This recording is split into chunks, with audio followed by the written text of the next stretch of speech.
welcome to a brand new episode of Ask Joy. Good to see you guys again. Today's video, right, it will be very, very interesting.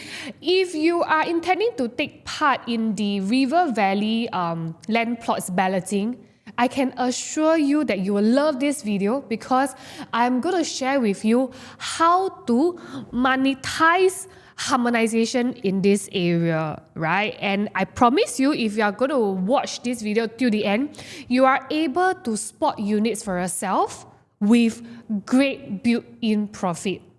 I mean, I can't promise you how much, but I can assure you that will be at least six-figure. Okay, so let's start off with the very basic, the foundation first. What is harmonization? Okay, harmonization, I believe right now most of you would have known what this is all about because there is so many videos out there for you about this topic. So let me just give you a brief download. It's basically, right, the standardize of the gross floor area by different government agencies such as like URA, BCA, etc. So because last time they used to like measure things differently, but right now they got a standardized rule, so where all these agencies will follow the same method to measure the floor area. Okay, and this applies to all the government land sale that are launched after 1st September 2022. This new ruling, right, those aircon ledge will be exempted from the GFA as well as void area. So moving forward, you will not be seeing any high ceiling unit under this harmonization ruling at all. So I would say high ceiling unit is still quite a steal, in the current market. Okay, and so today, today's topic is about how to monetize harmonization, because I think in the current market there are people saying that harmonization is good, is the best because it's cheaper, even though the PSF is higher, but the quantum is cheaper. But while there's also another set of voices out there saying that harmonization is not good because places are so small. So how do we determine whether it's good or not? And in terms from a profit standpoint, right, these are the things to take note of. Okay, so what I'm going to show you is two projects that are before and after harmonization. Okay, the one on the left hand side, this is Grand Diamond. This is not harmonized. And on the right hand side, right, is Emerald of Katong, which is harmonized. Okay, so right now you can see that in terms of size, Emerald of Katong is obviously smaller because it's harmonized. So when when buyers out there, they see this size, it's like, it's a bit small. Are you sure it's livable? I think 990 is not so bad. There are some like 2-bed, 1 bath, with 527 square feet kind of size, and people will be like, why is it so small?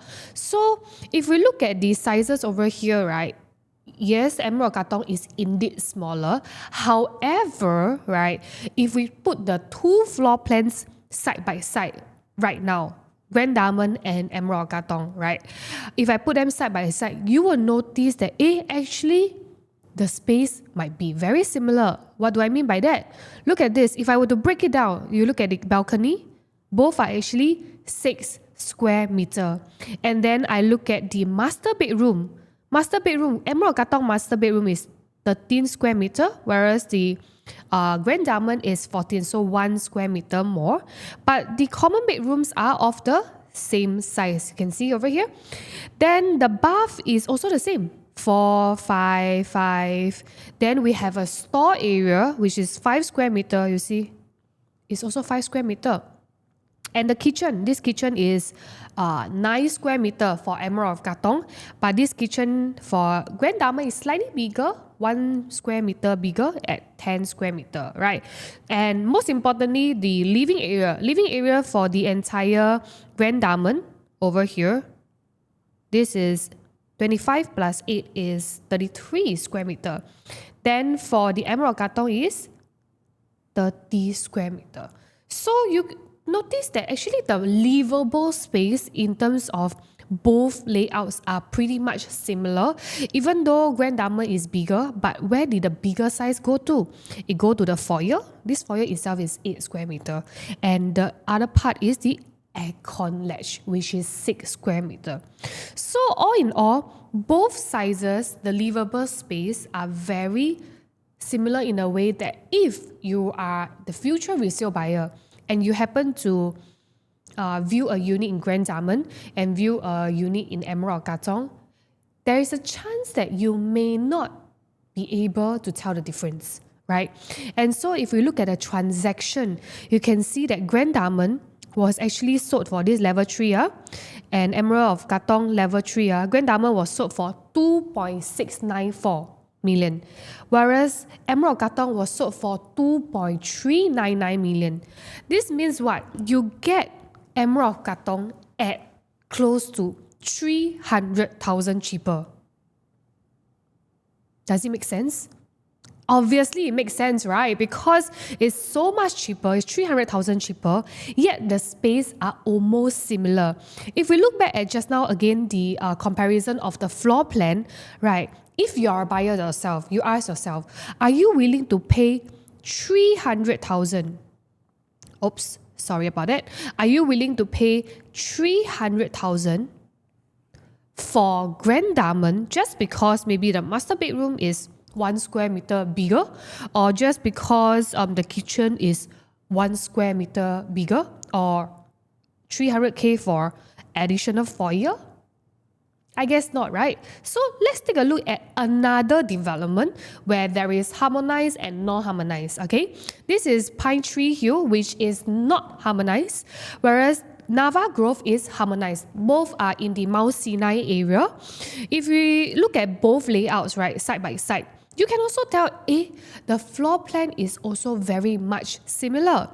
The common bedroom is 8.8 for Pine Tree Hill. Nava Grove is 9. Frankly, not much difference lah, okay? Then master bedroom is 11.2 and Nava Grove's master bedroom is 11. Then we have the kitchen 5.3 and 5. And then this living area for the Nava Grove is 22. Then the Pine Tree Hill is 24. But Pine Tree Hill, of course, you got a longer foyer and this space over here. So can I say that, actually, the space are also very similar, right? But when we go to the transacted units, okay, what's being transacted, what's being sold already? Pine Tree Hills 700 square feet 2-bedroom was sold at 1.573, whereas Nava Grove 2-bedroom was sold at 1.388. That is like close to 190,000 worth of savings. It makes so much sense to buy Nava Grove, right? Okay, then, let's look at this again, right? On the left-hand side, right, this is not harmonized, and on the right-hand side, this is harmonized. These two developments, Tembusu Grand and Emerald Katong, they are literally next to each other. And if you look at the 2-bedroom over here, Tembusu Grand is 667 square feet, whereas Emerald Katong is 624 square feet, right? So in this sense, where the space are very much similar as well. For example, the master bedroom, 12, right? This master bedroom is 11, okay? Not quite similar. Common bedroom is 9, then we got bathroom, 4, then we have got the entire living and kitchen area, 24, which is the same over here for Tembusu Grand, then balcony 5. So, honestly, the space are really, the usable space are really, really similar. Right? In this case, obviously we'll all go for Emerald Katong. But then when we look at what's being transacted, right? Emerald Katong, this 2-bedroom was transacted at 1.589. Whereas Tembusu Grand was transacted at 1.557. It's confusing, huh? Why is this development, Tembusu Grand, that is not harmonized, right, yet is bigger and is cheaper? So in this sense, in this case, should we buy Emerald Katong or Tembusu Grand? I think the answer is quite clear, right? It will be Tembusu Grand because it is bigger and is cheaper. So this is the confusing part.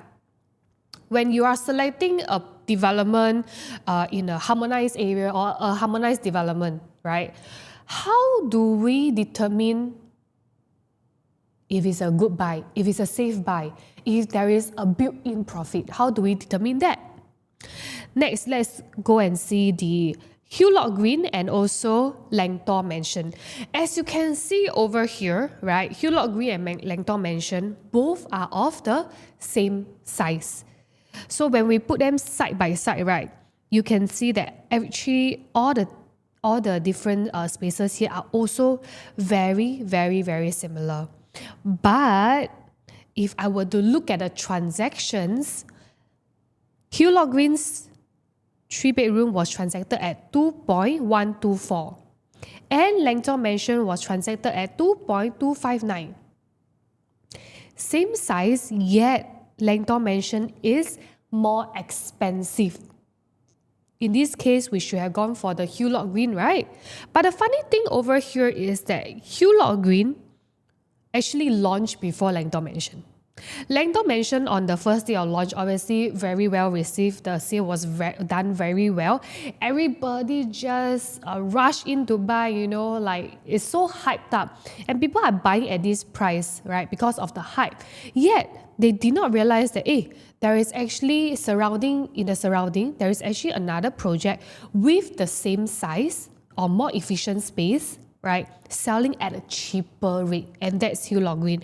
It's very obvious here because you can see that Langtor Mansion was sold on 26 April, whereas Hulot Green's unit, right, was sold actually on 15 July, which means that Hulot Green's sales was transacted after the launch of Langtor Mansion. So this is why I'm going to say, do not rush into the hype of new projects. Before you even buy it, right, you also have to assess, right, the surrounding developments. How are the space like? How is it planned? So that you can make a wiser choice. Because all these wiser choice, right, all this like planning in place can actually help you to save up at least 6 figures. I guess so far you have been seeing all the 6 figures, right? Then this is the opportunity that I see in River Valley, which is because River Valley area there are about 5 land plots, only 4 are announced right now, right, where 3 of them will be launching very, very soon. For these 3 projects, right, for all these projects, they are all harmonized. So as a buyer, should I actually go for River Green, which is the upcoming one, or should I go for the Promenade Peak, or should I go for the CDL plot? We have to check the floor plan, that's first thing, and also we also have to be mindful of the price that we are getting in. So for River Green, right, for example, I'm taking a Well Hill because it's actually down the road, right?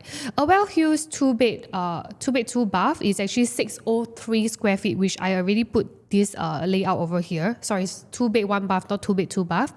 The highest it's been transacted is 1.8 million at Well Hill, and this is a brand new transaction from developer, right? And River Green over here, it has been announced that the smallest 2-bedroom is 527 square feet.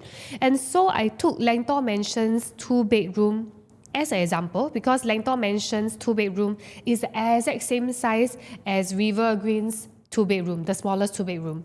So I put Langtor Mansion's 2-bedroom layout here for you to see, like today, if you were to enter River Green, right? It's also a 2-bed, 1 bath, same as this Well Hill. The size is a bit smaller than Well Hill, but you can see that the master bedroom the common bedrooms are maybe similar, right? And both are open concept kitchen. So in this case, when Well Hill has already transacted at 1.8 million, if River Green, which here say okay, here say River Green's 2-bedroom, 2-bed, 1 bath, the smallest one, maybe starting from 1.5 million. Can you see the amount of built-in profit?